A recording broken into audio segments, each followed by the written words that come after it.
বাইরে খাস্তা ভেতরে রসালো। আমার মতো কে কে খাজা ভালোবাসো কমেন্টে জানিও। হ্যালো এভরিওয়ান, সোনালিস কিচেনে আপনাদের সকলকে স্বাগত। আর দোকান নয়, এবার বাড়িতেই বানিয়ে ফেলুন মুচমুচে খাস্তা খাজা। খাজা বানানোর জন্য আমি এখানে ময়দা নিয়ে নিয়েছি। 1 চামচ চিনি আর 1 চামচ ঘি দিয়ে ভালো করে ময়দাটাকে ময়াম দিতে হবে। ভালো করে মিশিয়ে নিয়ে হাতে চাপ দিলে এরকম ডেলা চলে আসবে, তাহলে বুঝে নিতে হবে ময়দাটা ভালো মতো ময়াম হয়ে গেছে। এবারে ময়দাটাকে আমি মেখে নেব জল দিয়ে। ময়দাটা ভালো মতো মাখা হয়ে গেলে উপর থেকে সামান্য তেল মিশিয়ে ময়দার ডোটাকে কিছুক্ষণের জন্য রেখে দেব। এরপর চিনির শিরা বানানোর পালা। আমি একটা পাত্রে জল বসিয়ে দিয়েছি, তার মধ্যে কিছুটা এলাচের গুঁড়ো দিয়ে দেব 1/2 কাপের মতো চিনি। আপনারা চাইলে এখানে একটু লেবুর রসও দিয়ে দিতে পারেন। চিনি শিরাটা একটু গাঢ় হয়ে এলে হাতে দিলে বোঝা যাবে যে হয়ে গেছে, একটু তারের মতো হবে। এরপর আমি একটি বাটিতে 2 চামচের মতো কর্নফ্লাওয়ার ও 1 চামচ ঘি দিয়ে ভালো করে মিশিয়ে নেব। এরপর ময়দার ডোটা থেকে একে একে লেচি কেটে নেব। আমার এখানে 6টা লেচি হয়েছে, আমি 6টা রুটি বানিয়ে নেব। আপনারা চাইলে এর থেকে বেশিও বানাতে পারেন, তাহলে খাজার লেয়ারটা আরও বেশি হবে। যত বেশি রুটি হবে খাজার লেয়ারগুলো ততটাই বেশি হবে।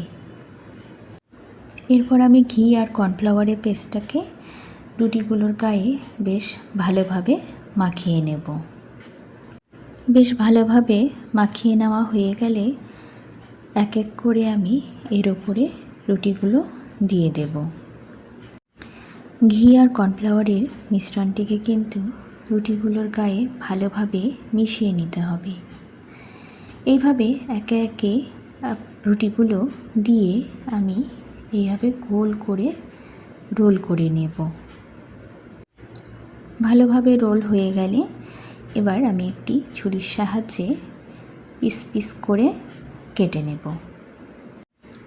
বেশি সরু নয়, আবার বেশি মোটাও নয়, এরকম একটা মিডিয়াম শেপে আমি কেটে নেব।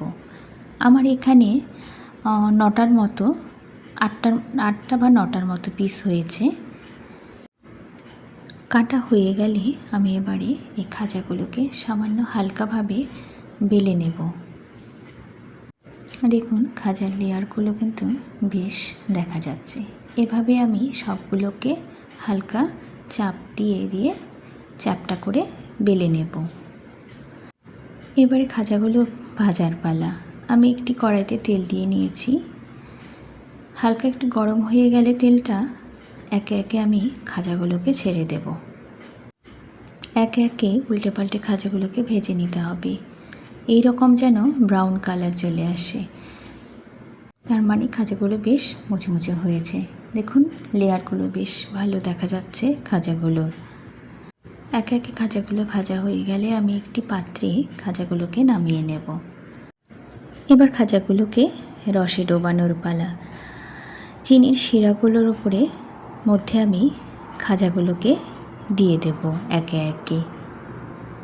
তবে হ্যাঁ, মাথায় রাখতে হবে বেশিক্ষণ যেন খাজাগুলো চিনি শিরাতে না ডুবিয়ে রাখা হয়, তাহলে কিন্তু খাজাগুলো আর খাস্তা থাকবে না। এভাবে মেশানো হয়ে গেলে আমি খাজাগুলোকে একটি প্লেটে নামিয়ে নেব। ব্যাস তৈরি মুচমুচে খাস্তা খাজা।